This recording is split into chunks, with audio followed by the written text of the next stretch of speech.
Hello दोस्तों, नमस्कार। मैं भी एक आप सभी का बहुत बहुत स्वागत करता हूं एक और नए क्लास में। तो साथियों, आज की इस क्लास में दिल्ली पुलिस कांस्टेबल एग्जाम 2025 के लिए जीके के पूरे पेपर का हल देखेंगे। तो साथियों, जैसा कि दिल्ली पुलिस कांस्टेबल का एग्जाम 18 दिसंबर से शुरू हो रहे हैं और आज 14 दिसंबर हो चुका है, तो यहाँ से केवल 3 दिनों का समय बाकी है। तो कम समय में जितना भी हो सकेगा हम अति संभावित प्रश्नों को डिस्कस करेंगे। जो मोस्ट एक्सपेक्टेड प्रश्न होगा उन्हीं सवालों को हम लोग डिस्कस करने वाले हैं। तो जैसा कि आप जानते हैं कि दिल्ली पुलिस के पेपर में सबसे अधिक जीके का ही पूरे 50 क्वेश्चन आने वाले हैं। तो आज की इस क्लास में हम लोग टोटल 50 क्वेश्चन को डिस्कस करेंगे और आप सभी का सही करने का टारगेट जो होगा वो 50 क्वेश्चन में से 45 क्वेश्चन रहने वाले हैं। तो साथियों, इस क्लास में आप अधिक से अधिक क्वेश्चनों का जवाब देने का प्रयास करिएगा।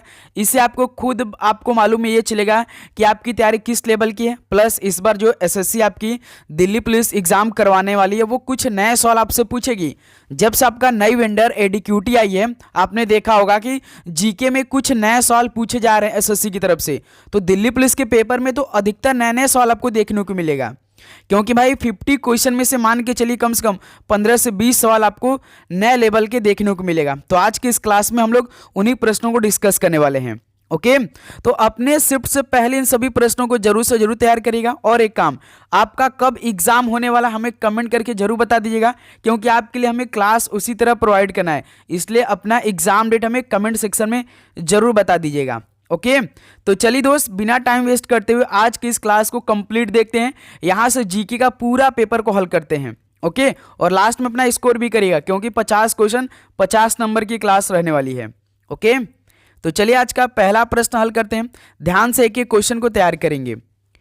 चौरी चौरा कांड के बाद महात्मा गांधी ने असहयोग आंदोलन को बंद करने का आह्वान किया। तो चौरी चौरा निम्नलिखित में से कहाँ स्थित है, बताइए।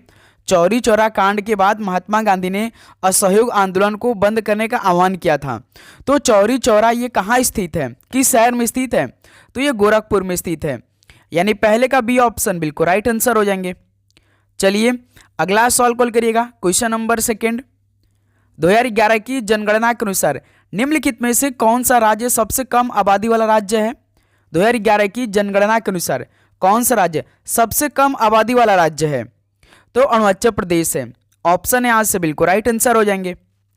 अगला सवाल कॉल करिएगा। क्वेश्चन नंबर थर्ड, निम्नलिखित में से कौन सी नदी भारत के तटीय मैदान से संबंधित नहीं है? तो इनमें से कौन सी नदी भारत के तटीय मैदान से संबंधित नहीं है? तो ब्रह्मपुत्र नदी, जो कि एक भारत के तटीय मैदान से संबंधित नहीं है। बी ऑप्शन बिल्कुल परफेक्ट आंसर हो जाएंगे। चलिए अगला सवाल कॉल करिएगा। क्वेश्चन नंबर 4, चिराव नृत्य निम्नलिखित में से किस राज्य से संबंधित है? बताइए, चिराव नृत्य किस राज्य से संबंधित है? तो ये मिजोरम से संबंधित है। ऑप्शन है बिल्कुल परफेक्ट आंसर हो जाएंगे। ओके, अगला सवाल कॉल करिएगा। क्वेश्चन नंबर 5, 2011 की जनगणना के अनुसार ग्रामीण क्षेत्रों में गरीबी रेखा से नीचे के लोगों का प्राक्कलन प्रतिशत कितना है? बताइए, 2011 की जनगणना के अनुसार ग्रामीण क्षेत्रों में गरीबी रेखा से नीचे के लोगों का प्राक्कलन प्रतिशत कितना है?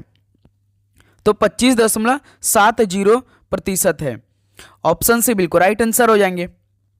अगला सवाल कॉल करिएगा। Question number 6, the peacock garden पुस्तक की लेखिका निम्नलिखित में से कौन है? बताइए, द पीकॉक गार्डन पुस्तक की लेखिका इनमें से कौन है? तो अनीता देसाई हैं। ऑप्शन से बिल्कुल राइट आंसर हो जाएंगे। अगला सवाल कॉल करिएगा। क्वेश्चन नंबर 7, लॉर्ड कर्जन ने विक्टोरिया मेमोरियल हॉल के वास्तुकार के रूप में किसे नियुक्त किया था?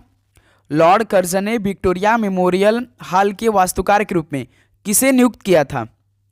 तो विलियम एमर्सन को किया था। ऑप्शन से बिल्कुल राइट आंसर हो जाएंगे। चलिए अगला सवाल कॉल करिएगा। क्वेश्चन नंबर 8 को, निम्नलिखित में से किस गुप्त समाज के शासनकाल में चीनी बौद्ध तीर्थयात्री फायान भारत आया था? बताइए, किस गुप्त समाज के शासनकाल में चीनी या बौद्ध तीर्थयात्री फायान भारत आया था?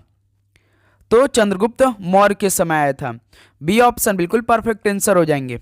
ओके, अगला सवाल कॉल करिएगा। क्वेश्चन नंबर 9, राज्य विधान परिषद के कितने सदस्य राज्य के भीतर 3 वर्ष से निवास करने वाले स्नातकों द्वारा चुने जाते हैं? तो राज्य विधान परिषद के कितने सदस्य राज्य के भीतर 3 वर्ष से निवास करने वाले स्नातकों द्वारा चुने जाते हैं? तो याद रखिए 1/12 है। तो डी ऑप्शन इस सवाल का परफेक्ट आंसर हो जाएंगे। अगला सवाल कॉल करिएगा क्वेश्चन नंबर 10। तो लास्ट में अपना स्कोर भी करिएगा, प्लस आप लोग एग्जाम डेट हमें जरूर बताइएगा। ओके, खानवा की लड़ाई बाबर की सेना और किसके नेतृत्व वाली राजपूत सेना के बीच लड़ी गई थी? खानवा की लड़ाई बाबर की सेना और किसके नेतृत्व वाली राजपूत सेना के बीच लड़ी गई थी? तो राणा सांगा के नेतृत्व वाली राजपूत सेना के बीच लड़ी गई थी। ऑप्शन से बिल्कुल राइट आंसर हो जाएंगे। अगला सवाल कॉल करिएगा क्वेश्चन नंबर 11। भारतीय संविधान का निम्नलिखित में से कौन सा अनुच्छेद यह लागू करता है कि कानून बनाने में निर्देशक सिद्धांतों को लागू करना राज्य का कर्तव्य है? तो भारतीय संविधान का कौन सा अनुच्छेद यह लागू करता है कि कानून बनाने में निर्देशक सिद्धांतों को लागू करना राज्य का कर्तव्य है?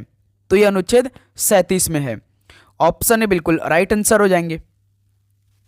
अगला सवाल कॉल करिएगा क्वेश्चन नंबर 12। डांग दरबार मेला हर साल किस भारतीय राज्य में आयोजित किया जाता है? डांग दरबार मेला हर साल किस भारतीय राज्य में आयोजित किया जाता है? तो हर साल ये गुजरात राज्य में किया जाता है। ऑप्शन है बिल्कुल राइट आंसर हो जाएंगे। अगला सवाल कॉल करिएगा क्वेश्चन नंबर 13। 1945 में शिमला सम्मेलन आयोजित होने के समय ब्रिटिश भारत का वायसराय निम्नलिखित में से कौन था? 1945 में शिमला सम्मेलन आयोजित होने के समय ब्रिटिश भारत का वायसराय कौन था? तो लॉर्ड वेबल था। ऑप्शन है बिल्कुल राइट आंसर हो जाएंगे। नेक्स्ट अगला सवाल कॉल करिए तो क्वेश्चन नंबर 14। निम्न में से कौन से संगीतकार घटम से कर्नाटक संगीत निकालते हैं? तो कौन से संगीतकार घटम से कर्नाटक संगीत निकालते हैं? तो TH विनायक राम निकालते हैं। डी ऑप्शन बिल्कुल राइट आंसर हो जाएंगे। ओके, अगला सवाल कॉल करिएगा question number 15। The complete adventure of Feluda पुस्तक के लेखक निम्नलिखित में से कौन है? कम से कम 3 सवाल पुस्तक से आपके पेपर में आएंगे, जो हाल में आपका SSC CHSL का आंसर की आउट हुआ है, प्लस जो आपका 12 तारीख को SSC CPU का पेपर कंप्लीट हुआ है, उसके आधारित पर पूरा पेपर तैयार होने वाला है दिल्ली पुलिस कांस्टेबल एग्जाम के लिए। तो आप उसके लिए भी तैयार रहिएगा। जितना भी क्लास आएगा समझ आपके SSC के नए पैटर्न पे सारे क्वेश्चन आने वाले हैं। तो आपको डेली क्लास करना है। क्लास कैसे करेंगे? चैनल को सब्सक्राइब कर ऑल पे नोटिफिकेशन को ऑन कर लीजिए। ओके, जैसी क्लास आएगी तुरंत आप सभी के पास नोटिफिकेशन पहुंचेगी। तो बताइए, the complete adventure of Feluda पुस्तक के लेखक इनमें से कौन है? तो सत्यजीत रे हैं। डी ऑप्शन बिल्कुल राइट आंसर हो जाएंगे। अगला सवाल कॉल करिएगा क्वेश्चन नंबर 16। भारत में ब्रिटिश शासन के दौरान किस वर्ष पारित एक अधिनियम के माध्यम से गवर्नर जनरल का पद हटा दिया गया और वायसराय का एक नया पद सृजित किया गया? तो भारत में ब्रिटिश शासन के दौरान किस वर्ष पारित एक अधिनियम के माध्यम से गवर्नर जनरल का पद हटा दिया गया और वायसराय का एक नया पद सृजित किया गया था? तो ये किस वर्ष में हुआ था? तो 1858 में। डी ऑप्शन बिल्कुल राइट आंसर हो जाएंगे। अगला सवाल कॉल करिए क्वेश्चन नंबर 17। राज्य के मंत्री किसके प्रसाद पर्यंत पद धारण करते हैं? राज्य के मंत्री किसके प्रसाद पर्यंत पद धारण करते हैं? तो राज्यपाल के। ऑप्शन है बिल्कुल राइट आंसर हो जाएंगे। ओके, अगला सवाल कॉल करिएगा क्वेश्चन नंबर 18। प्रधानमंत्री विरासत का संवर्धन योजना भारत सरकार के किस मंत्रालय की योजना है? प्रधानमंत्री विरासत का संवर्धन योजना भारत सरकार की किस मंत्रालय की योजना है? तो अल्पसंख्यक कार्य मंत्रालय की योजना है। ऑप्शन है बिल्कुल राइट आंसर हो जाएंगे। अगला सवाल कॉल करिएगा क्वेश्चन नंबर 19। भारत का कौन सा त्रिकोणीय पठारी क्षेत्र नर्मदा नदी को दक्षिण में स्थित है? बताइए, भारत का कौन सा त्रिकोणीय पठारी क्षेत्र नर्मदा नदी के दक्षिण में स्थित है? तो दक्कन का पठार स्थित है। डी ऑप्शन बिल्कुल राइट आंसर हो जाएंगे। अगला सवाल कॉल करिएगा क्वेश्चन नंबर 20 को। कर्नाटक के एहोल में स्थित लॉर्ड खान मंदिर निम्नलिखित में से मंदिर वास्तुकला की किस शैली का उदाहरण है? मोस्ट इंपॉर्टेंट सवाल बनेंगे पेपर के लिए। बताइए, कर्नाटक के एहोल में स्थित लॉर्ड खान मंदिर, ये मंदिर वास्तुकला की किस शैली का उदाहरण है? तो बेसर शैली का उदाहरण है, यानी ऑप्शन इस सवाल का राइट आंसर हो जाएंगे। अगला सवाल कॉल करिएगा क्वेश्चन नंबर 21। निम्नलिखित में से कौन सा समवर्ती सूची के अंतर्गत नहीं आता है? तो इनमें से कौन सा समवर्ती सूची के अंतर्गत नहीं आता है? तो याद रखिए, वन्य जीवों का संरक्षण, ये तो भाई समवर्ती सूची के अंतर्गत आता है। यदि आप सभी से पूछेगा कि समवर्ती सूची किस देश के संविधान से बनाया गया है, तो ऑस्ट्रेलिया देश के संविधान से बनाया गया है। वन्यजीव का संरक्षण ये समवर्ती सूची के अंतर्गत आता है। जनसंख्या नियंत्रण ये भी आपका समवर्ती सूची के अंतर्गत आता है। चिकित्सा शिक्षा भी आता है, लेकिन जो कृत्रिम अधिवास है ये समवर्ती सूची के अंतर्गत नहीं आता है। तो डी ऑप्शन राइट आंसर हो जाएंगे। ओके, चलिए क्वेश्चन नंबर 22 कॉल करिए। निम्नलिखित में से विक्रमशिला विश्वविद्यालय के संस्थापक कौन थे? विक्रमशिला विश्वविद्यालय के संस्थापक कौन थे? तो धर्मपाल थे। बी ऑप्शन बिल्कुल राइट आंसर हो जाएंगे। अगला सवाल कॉल करिए तो क्वेश्चन नंबर 23। निम्नलिखित में से कौन सा त्यौहार 100 ढोल वाले त्यौहार के नाम से प्रसिद्ध है? तो साथियों कौन सा त्यौहार 100 ढोल वाले त्यौहार के नाम से प्रसिद्ध है? तो वांगला, जो कि मेघालय राज्य में मनाया जाता है। बी ऑप्शन बिल्कुल परफेक्ट आंसर हो जाएंगे। ओके, अगला सवाल कॉल करिए क्वेश्चन नंबर 24। निम्नलिखित में से किस वर्ष में भारत के विभिन्न भागों में पहली जनगणना गैर समकालिक रूप से आयोजित की गई थी? किस वर्ष में भारत के विभिन्न भागों में पहली जनगणना गैर समकालिक रूप से आयोजित की गई थी? तो 1872 में की गई थी। डी ऑप्शन बिल्कुल परफेक्ट आंसर हो जाएंगे। अगला सवाल कॉल करिए दोस्त क्वेश्चन नंबर 25 है। पद्मश्री पुरस्कार विजेता गोसाविदु शेख हसन को कौन से बजाने के लिए जाना जाता है? बताइए। तो याद रखिएगा, जो पद्मश्री पुरस्कार विजेता है गोसाविदु शेख हसन, इनको नाद स्वरम बजाने के लिए जाना जाता है। डी ऑप्शन बिल्कुल परफेक्ट आंसर हो जाएंगे। अगला सवाल कॉल करिएगा दोस्त क्वेश्चन नंबर 26। निम्नलिखित में से कौन से त्यौहार में कोलम बनाया जाता है? बताइए, कौन से त्यौहार में कोलम बनाया जाता है? तो पोंगल त्यौहार में। डी ऑप्शन बिल्कुल राइट आंसर हो जाएंगे। चलिए कमेंट करके आप बताइए तो कि पोंगल त्यौहार किस राज्य में मनाया जाता है? सभी दोस्त बताएंगे। चलिए अगला सवाल कॉल करिएगा क्वेश्चन नंबर 27। भारत सरकार योजना आयोग के अनुसार भारत में गरीबी रेखा से नीचे के लोगों का प्रतिशत कितना है? भारत सरकार योजना आयोग के अनुसार भारत में गरीबी रेखा से नीचे के लोगों का प्रतिशत कितना है? तो 21.92% है। ऑप्शन सी बिल्कुल राइट आंसर हो जाएंगे, ध्यान रखिएगा। अगला सवाल कॉल करिए क्वेश्चन नंबर 28। निम्नलिखित हिंदुस्तानी शास्त्रीय संगीतकारों में से कौन मैहर घराने से संबंधित नहीं था? बताइए, इन हिंदुस्तानी शास्त्रीय संगीतकारों में से आपको बताना है कि कौन मैहर घराने से संबंधित नहीं था। जैसे पंडित रविशंकर, ये मैहर घराने से संबंधित थे। अली अकबर खान, ये भी भाई मैहर घराने से संबंधित थे। लेकिन उस्ताद बिस्मिल्लाह खान, आपको मालूम होगा, ये बनारस घराने से संबंधित थे। तो यही सी ऑप्शन राइट आंसर हो जाएगा। यही आपके मैहर घराने से संबंधित नहीं है। अन्नपूर्णा देवी भी मैहर घराने से संबंधित थी। तो ध्यान रखिएगा, सी ऑप्शन राइट आंसर हो जाएंगे। उस्ताद बिस्मिल्लाह खान ये बनारस घराने से संबंधित हैं, जो कि एक शहनाई वादक हैं। ओके, चलिए अगला सवाल कॉल करिएगा क्वेश्चन नंबर 29। भारत में गणतंत्र दिवस किसकी याद में मनाया जाता है? तो भारत में गणतंत्र दिवस किसकी याद में मनाया जाता है? तो जिस तारीख को भारत का संविधान लागू हुआ था, इसकी याद में मनाया जाता है भारत में गणतंत्र दिवस, यानी 26 जनवरी। तो सी ऑप्शन राइट आंसर हो जाएंगे। अगला सवाल कॉल करिएगा क्वेश्चन नंबर 30। राज्यपाल की परिलब्धियां किसके द्वारा तय की जाती है? बताइए, राज्यपाल की जो परिलब्धियां हो वो किसके द्वारा तय की जाती है? तो ये राज्य विधानमंडल के द्वारा, या संसद, या राष्ट्रपति, या प्रधानमंत्री के द्वारा? तो संसद के द्वारा तय की जाती है जो राज्यपाल की परिलब्धियां होती है। ऑप्शन ए बिल्कुल राइट आंसर हो जाएंगे। ओके, चलिए क्वेश्चन नंबर 31 कॉल करिए। निम्नलिखित में से किस खिलाड़ी ने आत्मकथा अनडिस्प्यूटेड ट्रूथ लिखी है? तो किस खिलाड़ी ने आत्मकथा अनडिस्प्यूटेड ट्रूथ लिखी है? तो माइक टायसन ने लिखी है। ऑप्शन यहाँ से बिल्कुल राइट आंसर हो जाएंगे। ओके, तो साथियों आप लोग अपना एग्जाम डेट भी बताएंगे, प्लस आप चैनल को सब्सक्राइब करने के बाद नोटिफिकेशन को भी ऑन करेंगे। ओके, भारतीय संविधान के निम्नलिखित में से कौन सा अनुच्छेद भारत के नियंत्रक और महालेखा परीक्षक से संबंधित है? बताइए, भारत के संविधान का कौन सा अनुच्छेद भारत के नियंत्रक और महालेखा परीक्षक से संबंधित है? तो अनुच्छेद 148 से 151 के बीच में है। ऑप्शन है बिल्कुल राइट आंसर हो जाएंगे। अगला सवाल कॉल करिए क्वेश्चन नंबर 33। प्रसिद्ध संगीतकार अबन मिस्त्री किस वाद्य यंत्र से संबंधित है? प्रसिद्ध संगीतकार अबन मिस्त्री किस वाद्य यंत्र से संबंधित है? तो ये तबला से संबंधित है। डी ऑप्शन बिल्कुल राइट आंसर हो जाएंगे। अगला सवाल कॉल करिएगा क्वेश्चन नंबर 34। निम्नलिखित में से किस किले का निर्माण राजा जय सिंह ने 1588 में करवाया था? तो साथियों किस किले का निर्माण राजा जय सिंह ने 1588 में करवाया था? तो जूनागढ़ किला। बी ऑप्शन बिल्कुल परफेक्ट आंसर हो जाएंगे। अगला सवाल कॉल करिएगा, क्वेश्चन नंबर 35। गुप्त सम्राट चंद्रगुप्त प्रथम निम्नलिखित में से कौन सी उपाधि धारण करने वाले पहला शासक था? गुप्त सम्राट चंद्रगुप्त प्रथम कौन सी उपाधि धारण करने वाला पहला शासक था? तो महाराजा धीराज की उपाधि। डी ऑप्शन बिल्कुल राइट आंसर हो जाएंगे। ओके, अगला सवाल कॉल करिए, क्वेश्चन नंबर 36। केवलादेव राष्ट्रीय उद्यान किस राज्य में स्थित है? बताइए, केवलादेव राष्ट्रीय उद्यान किस राज्य में स्थित है?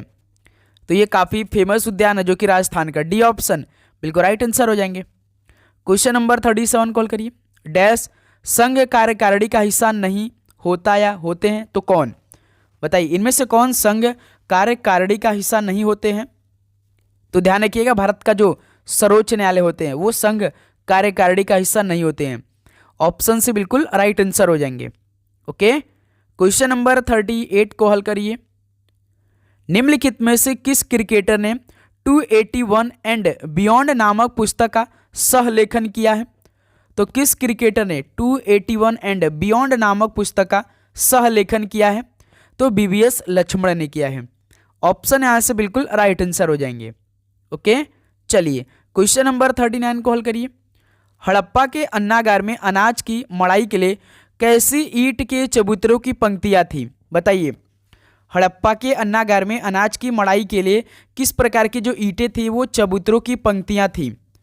किस आकार की थी? ये आप सभी सवाल पूछ रहा है, तो याद रखिएगा वृत्ताकार ईंट के चबूतरों की पंक्तियां थी। सी ऑप्शन बिल्कुल राइट आंसर हो जाएंगे।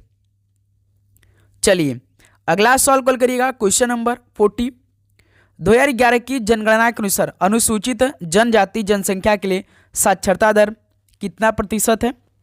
2011 की जनगणना के अनुसार अनुसूचित जनजाति जनसंख्या के लिए साक्षरता दर कितना है? तो 59% है। ऑप्शन है बिल्कुल राइट आंसर हो जाएंगे। चलिए क्वेश्चन नंबर 41 कॉल करिए। किस शब्द का अर्थ है व्यक्तियों का एक नियम है जो वास्तविक व्यवहार में नियमों और विनियमों के कार्यान्वयन की देखभाल करता है? बताइए, किस शब्द का अर्थ है व्यक्तियों का एक नियम है जो कि वास्तविक व्यवहार में नियमों और विनियमों के कार्यान्वयन की देखभाल करता है? तो कार्यकारिणी का अर्थ व्यक्तियों का एक नियम है, तो डी ऑप्शन बिल्कुल राइट आंसर हो जाएंगे। चलिए दोस्त अगला सवाल कॉल करिएगा, क्वेश्चन नंबर 42। निम्नलिखित में से कौन थियोसॉफिकल सोसाइटी से संबंधित है? तो इनमें से कौन थियोसॉफिकल सोसाइटी से संबंधित है? तो एनी बेसेंट है। ऑप्शन है बिल्कुल राइट आंसर हो जाएंगे। अगला सवाल कॉल करिएगा, क्वेश्चन नंबर 43। निम्नलिखित में से कौन सा सूचना प्रौद्योगिकी अधिनियम 2000 का प्रस्तावित उत्तराधिकारी है? तो इनमें से कौन सा सूचना प्रौद्योगिकी अधिनियम 2000 का प्रस्तावित अधिकारी है? तो डिजिटल इंडिया बिल है। ऑप्शन है बिल्कुल राइट आंसर हो जाएंगे, ध्यान दीजिएगा। ओके, चलिए क्वेश्चन नंबर 44 कॉल करिए। निम्नलिखित में से कौन 8वीं शताब्दी में मालवा क्षेत्र में गुज्जर प्रतिहार वंश का संस्थापक था? बताइए, 8वीं शताब्दी में मालवा क्षेत्र में गुज्जर प्रतिहार वंश का संस्थापक कौन था? तो नागभट्ट प्रथम था। ऑप्शन है बिल्कुल राइट आंसर हो जाएंगे। अगला सवाल कॉल करिए, क्वेश्चन नंबर 45। 2 इडियट्स उपन्यास निम्नलिखित में से किस लेखक या लेखिका के द्वारा लिखा गया? बताइए, 2 इडियट्स उपन्यास ये किस लेखक या लेखिका के द्वारा लिखा गया है? तो भाई चेतन भगत के द्वारा लिखा गया 2 इडियट्स, तो बी ऑप्शन बिल्कुल राइट आंसर हो जाएंगे। ओके, चलिए क्वेश्चन नंबर 46 कॉल करिए। निम्नलिखित में से कौन सा शहर पल्लव की राजधानी थी? बताइए दोस्त, कौन सा शहर पल्लव की राजधानी थी? तो कांचीपुरम ये शहर पल्लव की राजधानी थी, यानी डी ऑप्शन बिल्कुल परफेक्ट आंसर हो जाएंगे। अगला सवाल कॉल करिएगा, क्वेश्चन नंबर 47। भारत के निम्नलिखित में से किस राज्य में चेतियागिरी बिहार उत्सव मनाया जाता है? तो भारत के किस राज्य में चेतियागिरी बिहार उत्सव मनाया जाता है? तो मध्य प्रदेश मनाया जाता है। डी ऑप्शन बिल्कुल राइट आंसर हो जाएंगे। ओके, चलिए अगला सवाल कॉल करिएगा, क्वेश्चन नंबर 48। भारत की 2011 की जनगणना के अनुसार निम्नलिखित में से किस राज्य में महिला साक्षरता दर सबसे कम है? तो साथियों 2011 की जनगणना के अनुसार किस राज्य में महिला साक्षरता दर सबसे कम है? तो राजस्थान राज्य में। तो डी ऑप्शन यहाँ से बिल्कुल परफेक्ट आंसर हो जाएंगे। ओके, चलिए नेक्स्ट अगला सवाल कॉल करिएगा। क्वेश्चन नंबर 49, मोहन श्याम शर्मा ये कौन से संबंधित प्रसिद्ध संगीतकार हैं? तो मोहन जो श्याम शर्मा थे ये पखावज से संबंधित प्रसिद्ध संगीतकार हैं। डी ऑप्शन बिल्कुल राइट आंसर हो जाएंगे। चलिए दोस्त लास्ट क्वेश्चन हल करिए आज की इस क्लास का 50 नंबर। भारत में सबसे पुराना और सबसे व्यापक उद्योग कौन सा है? भारत में सबसे पुराना और सबसे व्यापक उद्योग कौन सा है? तो वस्त्र है, यानी ऑप्शन इस सवाल का बिल्कुल परफेक्ट आंसर हो जाएंगे।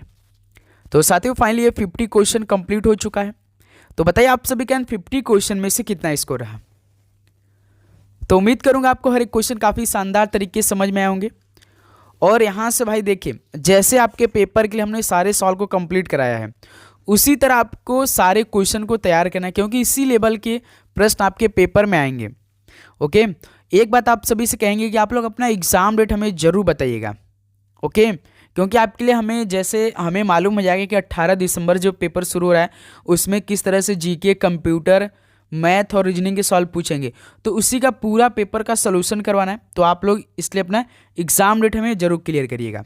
ओके, तो चलिए दोस्त इस क्लास को यहीं पर समाप्त करते हैं, मिलते हैं और एक नए क्लास के साथ। तो आप चैनल को सब्सक्राइब करिए, नोटिफिकेशन को भी ऑन करिएगा, अपने दोस्तों में इस सेशन को शेयर भी करिएगा। ओके, और आप सभी को एग्जाम के लिए बेस्ट ऑफ लक। और आज से आप लोग अपना एडमिट कार्ड डाउनलोड करना स्टार्ट कर लेंगे, क्योंकि 4 दिन पहले आप एडमिट कार्ड डाउनलोड कर सकते हैं। जिनका पेपर 18 को होगा वो डाउनलोड कर सकते हैं। ओके, तो चलिए दोस्त इस क्लास को यहीं पर समाप्त करते हैं, मिलते हैं एक और नए क्लास में। आप सभी को जय हिंद, जय भारत, पढ़ाई करते रहिए, ऑल द वेरी बेस्ट, धन्यवाद।